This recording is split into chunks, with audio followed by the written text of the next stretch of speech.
ಪಟ್ಟಿಗೆ ಎರಡನೇ ಸೋಲು ಬೆಂಗಳೂರು ಶಿಕ್ಷಕರ ಸೋಲು. ಒಂದು ನಿಮಿಷ, ಸೋಲು ಅಂತ ಯಾಕೆ ಹೇಳ್ತೀರಿ?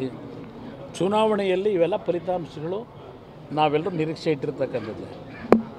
ಇವತ್ತು ನಾನು ಹೇಳ್ತಕ್ಕಂಥದ್ದು ಬೆಂಗಳೂರು ಪದವೀಧರ ಕ್ಷೇತ್ರದ ಚುನಾವಣೆ ಏನಿದೆ ಅಲ್ಲಿ ಇರ್ತಕ್ಕಂಥದ್ದು ಆಡಳಿತದಲ್ಲಿ ಅಧಿಕಾರ ಯಂತ್ರ ಇದು ಅಷ್ಟೇ.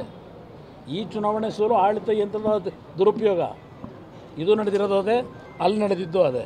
ಇಲ್ಲಿ ಲೋಕಸಭೆಯ ಚುನಾವಣೆಗೂ ಇದಕ್ಕೂ ಸಂಬಂಧ ಇಲ್ಲ. ಅದಕ್ಕೆ ಉತ್ತರ ಜನ ಕೊಡ್ತಾರೆ. ಲೋಕಸಭೆಯಲ್ಲಿ ಮೈತ್ರಿಯ ಒಂದು ಹೊಂದಾಣಿಕೆ ಯಾವ ಮಟ್ಟಕ್ಕೆ ಆಗುತ್ತೆ ಅಂತಕ್ಕಂಥದ್ದು ಅವತ್ತು ಜನ ತೀರ್ಮಾನ ಕೊಡ್ತಾರೆ. ಅದು ಇರತಕ್ಕಂಥದ್ದು ನಿಜವಾದ ಅಖಾಡ. ನಿಜವಾದ ಅಖಾಡ ಯಾವ ಆತ್ಮವಿಶ್ವಾಸಕ್ಕೂ ಧಕ್ಕೆ ಆಗಿಲ್ಲ. ಇದು ನಾವೆಲ್ಲ ನಿರೀಕ್ಷೆ ಮಾಡಿದ್ದೆ. ನಾನು 2 ದಿವಸಗಳ ಹಿಂದೆಯೇ ಈ ಫಲಿತಾಂಶ ಏನಾಗೋದೆ ಅಂತಕ್ಕಂಥದ್ದು ನಾನು 2 ದಿವಸದ ಹಿಂದೆಯೇ ನಿರೀಕ್ಷೆ ಮಾಡಿದ್ದೇನೆ. ನನಗೇನು ಸಾಕಿಲ್ಲ. ನಾನು ಇದು ಏನು ಮತ ಬರುತ್ತೆ ಅಂತಕ್ಕಂಥದ್ದು ಗೊತ್ತು. ನನಗೆ 36ರಿಂದ 38, 39 ಮತಗಳಿಗೆ ನಮ್ಮದು ನಿಲ್ಲುತ್ತೆ ಅಂತಕ್ಕಂಥದ್ದು ಗೊತ್ತು. ನೆನ್ನೆಯ ದಿನ BJP 2 ಶಾಸಕರುಗಳನ್ನು ಪ್ರಕಾಶ್ ಕಲರ್ ಕ್ಯಾಪ್ಸಿಕಮ್ ಕೃಷಿಯಲ್ಲಿ ಎಕರೆಗೆ 12 ಲಕ್ಷ ಗಳಿಸ್ತಿದ್ದಾರೆ. ನೀವು ಕೂಡ ಅವರಿಂದ ಕಲಿಬೇಕಾ? ಅವ್ರ ಜೊತೆ ವಿಡಿಯೋ ಕಾಲ್ನಲ್ಲಿ ಮಾತಾಡಬೇಕಾ? ಈಗಲೇ ಫ್ರೀಡಮ್ ಆ್ಯಪ್ ಡೌನ್ಲೋಡ್ ಮಾಡಿ. ಅವ್ರ ಶಾಸಕಾಂಗ ಪಕ್ಷದ ಸಭೆಗೆ ಯಾರು ಕರ್ಕೊಂಡು ಹೋದರು ಎಲ್ಲ ಗೊತ್ತಿದೆ ನನಗೆ ವಿಷಯ. ನನಗೂ ಸ್ವಲ್ಪ ಮಾಹಿತಿ ಕೊಡ್ತಕ್ಕಂಥವ್ರು ಇದ್ದಾರೆ. ನನಗೆ ಆಗಲೇ ಗೊತ್ತು ಇದು ವರ್ಕೌಟ್ ಆಗಲ್ಲ ಅಂತ. ಅದರಿಂದ ಇದರಲ್ಲಿ ಸೋಲು ಗೆಲುವಿನ ಪ್ರಶ್ನೆ ಅಲ್ಲ.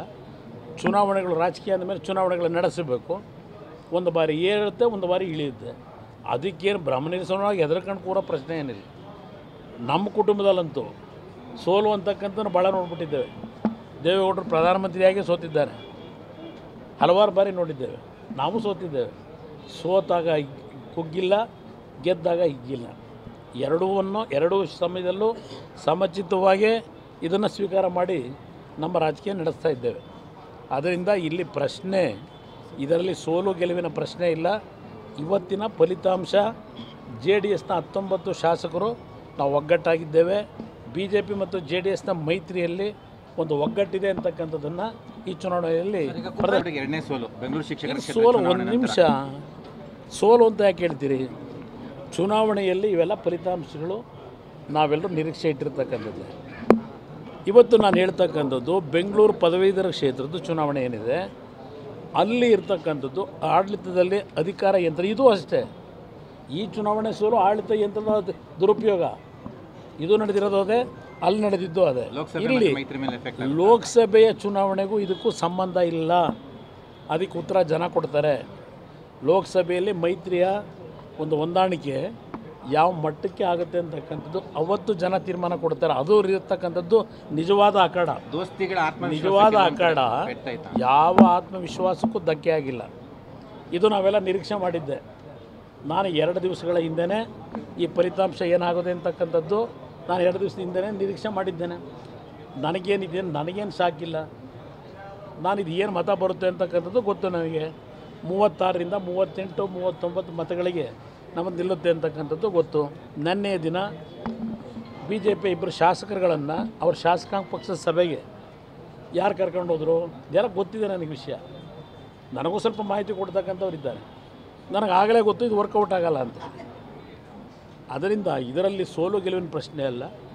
ಚುನಾವಣೆಗಳು ರಾಜಕೀಯ ಅಂದಮೇಲೆ ಚುನಾವಣೆಗಳನ್ನು ನಡೆಸಬೇಕು. ಒಂದು ಬಾರಿ ಏರುತ್ತೆ, ಒಂದು ಬಾರಿ ಇಳಿಯುತ್ತೆ. ಅದಕ್ಕೇನು ಬ್ರಹ್ಮನಿರಸನವಾಗಿ ಹೆದರ್ಕೊಂಡು ಕೂರೋ ಪ್ರಶ್ನೆ ಏನಿಲ್ಲ. ನಮ್ಮ ಕುಟುಂಬದಲ್ಲಂತೂ ಸೋಲು ಅಂತಕ್ಕಂಥ ಭಾಳ ನೋಡ್ಬಿಟ್ಟಿದ್ದೇವೆ. ದೇವೇಗೌಡರು ಪ್ರಧಾನಮಂತ್ರಿಯಾಗಿ ಸೋತಿದ್ದಾರೆ. ಹಲವಾರು ಬಾರಿ ನೋಡಿದ್ದೇವೆ. ನಾವು ಸೋತಿದ್ದೇವೆ. ಸೋತಾಗ ಕುಗ್ಗಿಲ್ಲ, ಗೆದ್ದಾಗ ಹಿಗ್ಗಿಲ್ಲ. ಎರಡೂ ಸಮಯದಲ್ಲೂ ಸಮಚಿತ್ತವಾಗಿ ಇದನ್ನು ಸ್ವೀಕಾರ ಮಾಡಿ ನಮ್ಮ ರಾಜಕೀಯ ನಡೆಸ್ತಾ ಇದ್ದೇವೆ. ಅದರಿಂದ ಇಲ್ಲಿ ಪ್ರಶ್ನೆ ಇದರಲ್ಲಿ ಸೋಲು ಗೆಲುವಿನ ಪ್ರಶ್ನೆ ಇಲ್ಲ. ಇವತ್ತಿನ ಫಲಿತಾಂಶ JDSನ 19 ಶಾಸಕರು ನಾವು ಒಗ್ಗಟ್ಟಾಗಿದ್ದೇವೆ.